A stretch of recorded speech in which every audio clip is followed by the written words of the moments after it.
오늘 수요예배까지 나오신 성도님들 주님으로 축복하고 환영합니다. 우리 함께 하나님 말씀을 바로 알고 깨달으며 더 하나님께로 더 가까이 나아가는 저와 여러분 될 수 있기를 소망합니다. 우리 지난주부터 야고보서의 말씀을 함께 나누고 있습니다. 먼저 말씀의 제목입니다. 차별하지 맙시다입니다. 오늘 말씀의 제목은 차별하지 맙시다라는 제목으로 함께 은혜를 나누도록 할 텐데요. 이 말씀을 잘 기억하셔서 차별이 아닌 섬김과 사랑으로서 살아가는 저와 여러분 될 수 있기를 소망합니다. 야고보서 1장에서 시험에 대해서 말씀하였습니다. 그리고 2장으로 넘어와서는 이제 믿는 자로서의 행동에 대하여서 말씀합니다. 2장의 말씀을 조금 더 세부적으로 나눠보면 1절에서 9절까지 차별하지 말라고 하는 이 말씀과 10절에서 13절 긍휼에 관한 말씀, 또 14절에서 26절 행하는 믿음에 대하여서 행하는 믿음으로 나누어 볼 수 있겠습니다. 오늘 본문은 그 중에서 야고보서 2장의 전반부에 해당하는 차별하지 말라고 하는 이 말씀에 대해서 함께 이를 읽었고 이 말씀을 이제 나누어 보고자 합니다. 야고보서의 저자 야고보는 2장에서 믿는 자로서의 행동에 대해서 여러 가지를 나열합니다. 그런데 무엇보다도 야고보서에서 이 야고보가 먼저 전하고자 하였던 것은 예수님의 이름을 믿는 자들에게 간절히 전하기를 차별하지 말라고 하는 말씀을 다른 말씀들보다 앞서 전하였음을 우리는 기억하시기 바랍니다. 인류의 역사가 시작되고 이 모든 곳에서 모든 시대 가운데에서 사람 간의 크고 작은 차별은 항상 존재해 왔습니다. 과거에는 계급제도의 존재 가운데서 계급이나 지위에 따라서 이 사람을 가리곤 했었습니다. 또 오늘날에 와서는 계급이나 신분은 비록 없지만 여전히 차별은 우리 주변에 존재하고 있습니다. 기독교가 우리나라에 처음 들어왔을 당시에는 종교로서 들어온 것이 아니라 학문으로서 들어왔습니다. 서쪽의 학문이라고 해서 서학이라고 불리는 이 이름으로 들어왔는데 이 학문을 연구하던 학자들이 종교로서 기독교를 알게 되고 또 민간에서 이를 믿는 사람들이 많아지게 되었습니다. 조선 후기 민중들의 사상과 문화에 있어서 큰 영향을 준 또 하나의 존재는 동학이었습니다. 몰락한 양반 가문 출신 최재우를 중심으로 만들어진 종교였는데 이 민간에서 만들어진 이 종교가 조선 후기를 지나 일제강점기 당시 3.1운동을 했을 당시 민족 대표 33인 중에서 총 약 40%가 넘는 비중 15명이 넘는 인원이 천도교 즉 이 동학 출신 지도자들을 배출했을 정도로 그 규모나 영향력에 있어서 이 19세기 말 20세기 초에 한반도에서 청교도 동학의 영향력은 작지 않았습니다. 학문으로 처음 들어왔지만 이후 조선 후기를 넘어서 일제강점기 해방 후에 또 오늘에 이르기까지 기독교는 그때나 지금이나 영향력에 있어서 다른 종교들보다 크고 중요한 위치를 차지하고 있습니다. 조선 후기 유교 문화권 아래에 있던 조선 사회에서 서학과 동학은 학문으로서 시작하면서 종교로 발전하면서 당시의 민중들을 중심으로 빠르게 퍼지면서 그 영향력이 커지게 되었습니다. 그 이유가 무엇입니까? 서학과 동학에서 공통적으로 전하던 중요한 메시지, 중요한 가르침 중에 하나가 평등 사상이었습니다. 모든 사람은 평등하다는 가르침이었습니다.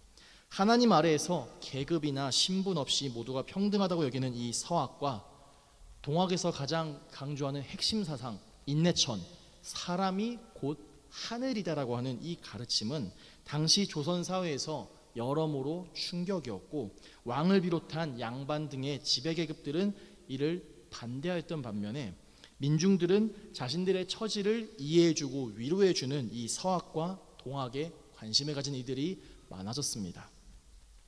이러한 인류의 역사들 가운데에서 또 야고보서 2장은 우리에게 믿는 자로서 행해야 할 여러 행동들 가운데서 먼저 차별하지 말라고 하는 이 말씀을 우리에게 전하는데요. 오늘 본문 1절을 다시 한번 읽어보시면 내 형제들아 영광의 주 곧 우리 주 예수 그리스도에 대한 믿음을 너희가 가졌으니 사람을 차별하여 대하지 말라고 말씀합니다. 차별이 가장 많이 일어나는 경우가 언제이겠습니까? 누군가에 대해서 세세하고 정확하게 알지 못하기에 눈으로 보여지는 겉으로 드러나는 모습 가운데에서 차별이 일어나는 경우가 참 많습니다. 눈으로 보이고 겉으로 드러나는 이 부분을 종합해서 정리하자면 외모입니다. 외모의 뜻에 대해서 국어사전은 얼굴로만 한정하지 않고 겉으로 드러나는 모양이라고 이렇게 기록하고 있습니다. 외모와 관련해서 우리가 잘 아는 말씀은 불신과 불순종으로 일관하던 그 사울의 뒤를 이어서 사울을 대신하여서 이스라엘의 새로운 왕을 세우려고 하기 위해서 이제 사무엘이 하나님의 부름을 받아 이새의 집에 가서 그 이새의 아들들 가운데서 왕을 세울 사람을 찾고 있었는데 사무엘이 그 중에 그의 이새의 첫째 아들 엘리압을 보고 그 마음에 흡족하여서 이 사람이 과연 왕이 될 자라고 그 마음 가운데 여기던 그 가운데에서 하나님께서 사무엘에게 하셨던 그 말씀이 무엇이었습니까? 사무엘상 16장 7절에서 그의 용모와 키를 보지 말라. 내가 이미 그를 버렸노라. 내가 보는 것은 사람과 같지 아니하니 사람은 외모를 보거니와 나 여호와는 중심을 보느니라 라고 하신 말씀입니다. 사무엘이 엘리압을 보고 그 마음 가운데 왕으로 세워질 자라고 왕으로 세워도 괜찮을 자로 여긴 부분에서 우리가 추측해 볼 수 있는 부분은 엘리압의 외모가 훌륭했다라는 사실입니다. 훌륭했을 것입니다. 그런데 그 엘리압이 하나님께 기름 부음을 받지는 않았습니다. 성경에 이후에 엘리압에 대한 별다른 기록이 나타나 있지 않아 그가 어떠한 사람인지 정확히는 알 수 없지만 아마 왕으로까지 세워질 그릇은 아니었던 것 같습니다. 하나님께서 사람과 달리 보시는 것이 무엇이라고 말씀하셨습니까? 사람이 외모를 볼 때 하나님은 외모가 아닌 중심을 보신다고 말씀하셨습니다. 이 중심이 무엇입니까? 마음의 태도입니다. 외모는 얼마든지 보여주고 싶은 모습대로 꾸며내고 싶은 모습처럼 만들어낼 수 있습니다. 그러나 중심은 어떻습니까? 아무리 그럴듯하게 꾸며낸다고 하더라도 티가 납니다. 하나님은 눈에 보이지 않는 이 중심을 보신다는 겁니다. 야고보서 2장 전에 1장의 마지막 절 27절은 어떤 말씀입니까? 하나님 아버지 앞에서 정결하고 더러움이 없는 경건은 곧 고아와 과부를 그 환난 중에 돌보고 또 자기를 지켜 새 속에 물들지 아니하는 그것이라고 말씀하고 있습니다. 고아와 과부는 지금 시대에도 그들 스스로의 힘으로 살아가기가 참 쉽지 않은 이들인데 1세기 당시 초대교회 시대나 그 이전 구약시대 당시 고아와 과부는 스스로의 힘으로 정말 정상적인 사회생활을 하기가 참 어려운 소위 말하는 사회적 약자에 해당하는 이들이었습니다. 그냥 평범한 시대라면 어느 정도 어떻게 살아가겠거니 하겠는데 환난, 어려움이 몰려왔을 때 어려움이 찾아왔을 때 과연 그들이 이 어려움을 헤쳐나가면서 살아가기는 평상시보다도 몇 배나 몇십 배나 더 어려움이 많았을 겁니다. 하나님 앞에서 정결하고 더러움이 없는 경건은 바로 이러한 고아와 과부를 환난 가운데 돌보는 이 사랑의 정신의 바탕을 두고 있음을 야고보서의 저자 야고보는 이를 우리에게 분명하게 전하고 있습니다. 고아와 과부를 환난 중에 돌보라는 말씀에 이어서 2장에서 예수 믿는 그리스도인들로서 차별하지 말라는 말씀으로 이어집니다. 고아와 과부는 앞서 말씀드렸듯이 사회적 약자라고 했습니다. 근데 당시 많은 이들이 이들을 돌보기는커녕 이들을 차별하고 무시하는 그런 일들이 많이 있었습니다. 아직 사람 보는 눈을 제가 좀 더 길러야겠지만 더 훈련이 필요하겠지만 저의 나름의 방법으로 사람을 보는 기준 가운데 하나는 자기보다 약한 사람을 어떻게 대하는지를 그들에게 어떤 말을 하고 어떤 행동을 하고 어떠한 생각을 하는지를 보는 것입니다. 개인적으로 제가 정말 싫어하는 사람의 태도 가운데 하나는 강약약강의 태도입니다. 좀 더 정확하게는 강약은 그럴 수도 있겠습니다. 크게 문제가 되지 않는다라고 여깁니다. 그렇지만 약강은 어떻습니까? 약자에게 강한 모습을 보이는 것은 분명히 문제가 됩니다. 약자를 대하는 그 모습이 자기 주변에 가까운 사람들을 대하는 언제든지 그렇게 대할 수도 있는 모습이라고 저는 생각이 되어집니다. 약강의 태도는 특히나 경계하면서 또 차별하지 않으면서 그들을 사랑으로 품는 그 자세가 정말 필요합니다. 강자에게는 조용하게 있으면서 약자에게만 괜히 큰 소리를 내고 크게 행동을 하고 과장을 하는 그런 모습을 나타내는 그런 모습들, 그런 사람들을 보면 비겁함을 넘어서 한심하게까지 보이게 합니다. 그런 사람하고는 정말 앞으로도 가까이 하고 싶지 않고 가급적이면 피하고 싶습니다. 세상에서는 이러한 외모나 그 외 여러 가지의 모습들로 많은 차별이 있습니다. 그러나 우리는 예수 믿는 그리스도인들이 아닙니까? 예수님의 사랑은 사회적으로 명망있고 훌륭한 이들에게만 향하지 않았습니다. 오히려 약하고 부족한 자들도 예수님은 품으셨고, 무엇보다 예수님을 배척하고 반대한 이들도 예수님은 그들마저도 품으셨습니다. 차별이 아닌 사랑, 그것이 바로 예수님께서 우리에게 가르쳐 주신 새 계명, 하나님을 사랑하고 이웃을 사랑하라는 그 말씀임을 기억하며 우리 역시 사랑으로 품으며 나아갈 수 있기 원합니다. 차별이 아닌 사랑을 품기 위해서 먼저 그리스도인으로서 우리는 가정과 교회 가운데서 이 차별이 없이 행해져야만 합니다. 그리스도인의 가정과 교회가 차별로 분쟁하면서 다투는 것이 아니라 사랑으로서 섬기고 세워야 합니다. 우리에게는 그런 가정과 교회를 세워야 할 의무와 책임이 있습니다. 그 이유가 있습니다. 그것이 무엇입니까? 바로 예수님께서 그렇게 살아가셨고 또 우리에게 그렇게 살아가라고 말씀하시기 때문입니다. 가정은 하나님께서 우리에게 가장 먼저 허락한 공동체입니다. 또 교회는 예수를 주라고 믿으며 그의 길을 따라가는 자들, 그의 길을 따르는 이들이 모인 곳인데, 이 가정에서, 이 교회에서 차별이 존재해서야 되겠습니까? 모이기에 힘쓰며 말씀과 기도에 열심을 내며 서로 가진 것을 나누며 그렇게 살아가던 이 초대교회의 모습 가운데서도 차별이 존재했습니다. 초대교회에서 일어나는 차별의 모습이 어떤 내용들입니까? 야고보서 2장 2절과 3절에 보시면 당시 이 회당에 여러 부류의 사람들이 들어왔는데 좀 부유해 보이는 그런 사람들이 들어왔을 때에는 그들을 굉장히 존대하게 여기며 그를 존귀하게 여기며 좋은 자리를 권하는 그런 모습이 있는 반면에, 그렇지 못한 사람, 비루하고 남루한 그런 모습에 가난해 보이는 그런 사람이 이 회당에 찾아왔을 때는 그들이 어디에 있건 말건 신경도 쓰지 않고 관심도 주지 않는 그런 모습이 이 초대교회 가운데 있었다라는 것을 우리는 알 수 있겠습니다.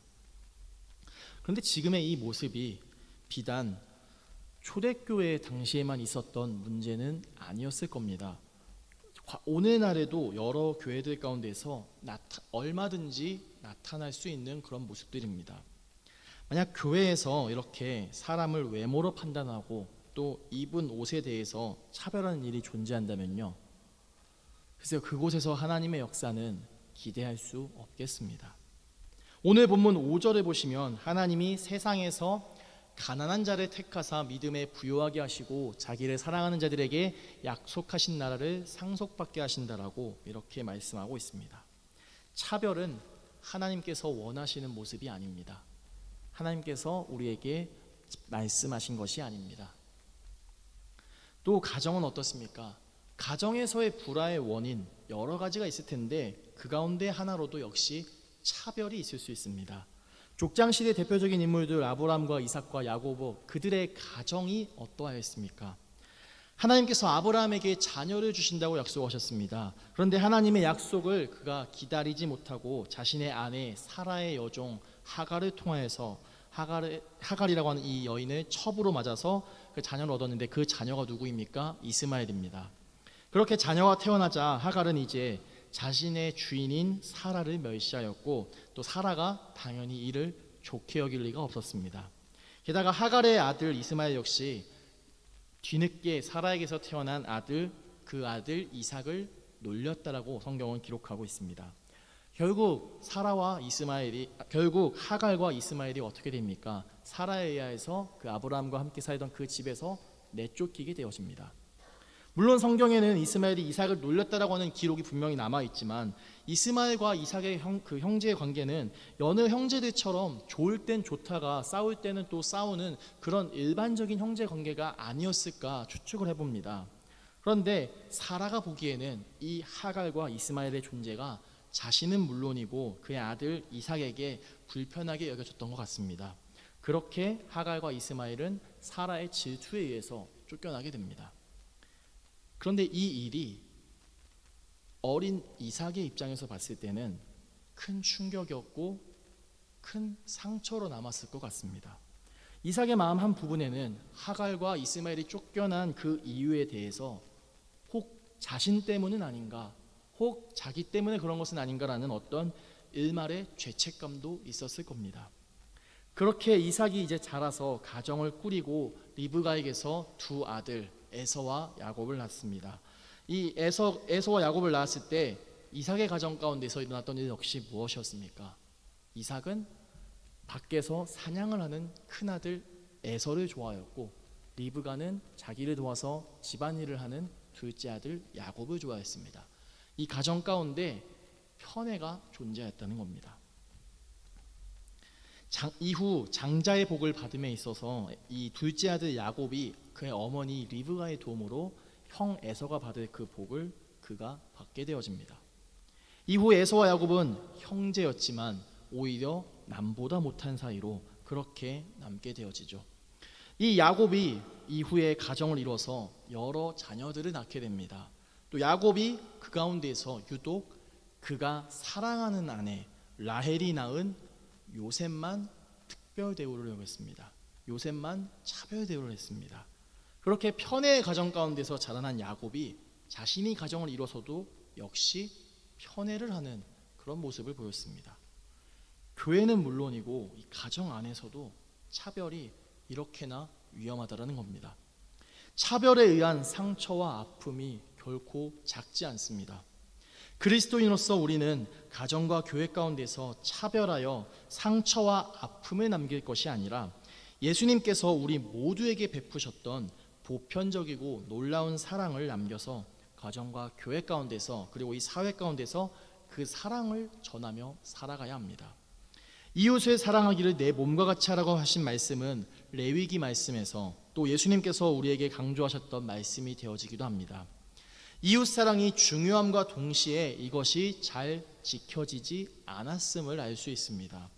오늘날에 와서도 이웃 사랑은 여전히 중요한 말씀이면서 동시에 지키기가 참 쉽지 않은 말씀입니다. 그렇지만 이웃 사랑은 어떻습니까? 우리가 해도 되고 하지 않아도 되는 선택의 영역이 아니라 반드시 해야만 하는 의무의 영역입니다. 하나님 사랑, 이웃 사랑이 바로 예수님의 새 계명의 핵심이지 않습니까? 사람을 차별하여 대함은 죄를 짓는 것이니 율법이 너희를 범법자로 정죄한다는 오늘 본문 9절의 말씀은 차별이 하나님 보시기에 분명한 죄라는 것을 우리에게 가르쳐주고 있습니다. 야고보는 사람을 외모로 판단하는 것이 잘못이라고 말하기 전에 외모로 사람을 차별하는 것이 왜 잘못인지를 먼저 말합니다. 8절에서 최고의 법이라고 하는 이 표현은 헬라어 최고의 법이라고 하는 이 헬라어 노몬 바실리콘에서 바실리콘은 왕을 의미하는 바실리우스에서 유래하였습니다. 당시 로마가 어떤 국가였습니까? 세계의 패권을 장악한 국가였고 세계의 중심을 이루는 국가였습니다. 당시 로마 황제가 세웠던 그 법은 누구도 거스를 수 없는, 누구도 바꿀 수 없는 절대적인 법이었습니다. 야고보가 이러한 표현을 사용했다는 것은 세상의 황제라고 여겨지는 이 로마 황제가 만든 법도 이러한데 하물며 하나님의 법은 어떻겠냐라는 겁니다. 하나님의 법이 보다 더 위대하고 탁월하다는 것을 나타내면서 하나님의 법과 질서는 사람을 성별, 나이, 국적, 민족, 직업에 따라서 차별하는 것이 아니라 차별 없이 사랑으로 대하라고 말씀하고 있습니다. 그러기에 레위기 19장 18절과 마태복음 22장 39절에서 내 이웃을 내 몸과 같이 사랑하라고 하는 그 말씀을 우리에게 하신 것입니다. 외모에 따라서 구별하지 않고 차별하지 않음이 바로 하나님 사랑 그 자체인 것입니다. 외모로 차별하여 사람을 대하는 일을 죄라고 말씀하셨으니 이제는 외모로 사람을 차별하는 일에 대해서 그것을 이제 죄라고 다시 말씀하고 있습니다. 하나님께서는 어떠셨습니까? 우리에게 차별하여 대하지 말라고 하시면서 하나님 자신 역시 우리를 차별하지 않으셨습니다. 내 이웃을 사랑하기를 내 몸과 같이 하라고 말씀하셨는데 차별하여 대하는 것은 죄가 되어지는 것이죠. 율법이 너희를 범법자로 정죄한다는 말씀에서 이 율법은 다른 법이 아니라 앞에서 말한 8절에 나온 최고의 법을 나타냅니다. 사람을 외모로 차별하면 최고의 법을 어기는 것이고 율법이 그 죄를 깨닫게 한다고 야고보서는 오늘 우리에게 분명하게 말씀합니다. 하나님은 우리를 차별하신 적이 없습니다. 또 앞으로도 우리를 차별하시지 않을 것입니다. 그런데 우리가 어떤 이유에서건 어떤 누군가를 만약 차별하게 된다면 하나님께서도 하시지 않은 일을 우리가 하게 되는 겁니다. 야고보서 2장에서의 이 말씀은 오늘 우리에게 차별하지 말라고 하는 그 차원을 넘어서 사랑하라고 하는 말씀을 우리에게 전합니다. 차별은 분명히 하나님께서 금지하셨습니다. 하나님은 우리를 차별하지 않으십니다.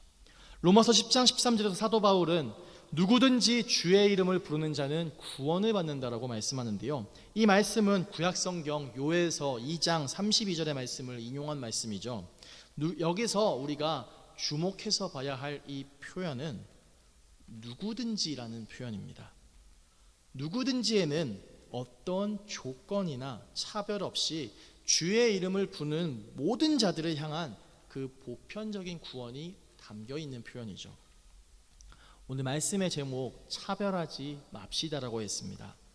차별하지 않는 것을 넘어서 하나님께서 우리에게 보여주셨던 그 보편적인 사랑을 살아내기 위해서 그렇게 하나님 앞에서 우리는 결단하며 살아가야 하겠습니다. 차별하지 않는다라는 것 우리가 알고 있지만 그것을 지키기가 참 쉽지 않습니다. 차별하지 않는 일보다도 더 어려운 일은 사랑하는 일입니다. 그러니 우리는 이를 우리의 힘이 아니라 말씀을 의지하여서 하나님께 기도함으로 구해야겠습니다. 마지막으로 신명기 10장 17절에서 19절까지의 말씀 함께 읽고 오늘 말씀 마치도록 하겠습니다. 함께 읽도록 하겠습니다.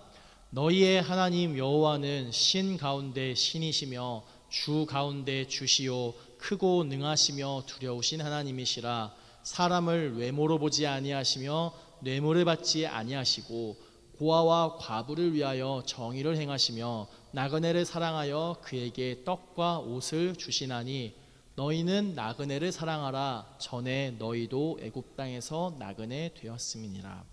아멘. 오늘 함께 마지막으로 함께 읽었던 이 신명기 10장 17절에서 19절에 해당하는 이 말씀, 차별하지 말라는 것을 넘어서 사랑하라고 우리에게 말씀하고 있습니다. 오늘 우리가 함께 나눈 야고보서 2장의 말씀, 차별을 넘어서 사랑에 대해서 말씀하고 있습니다.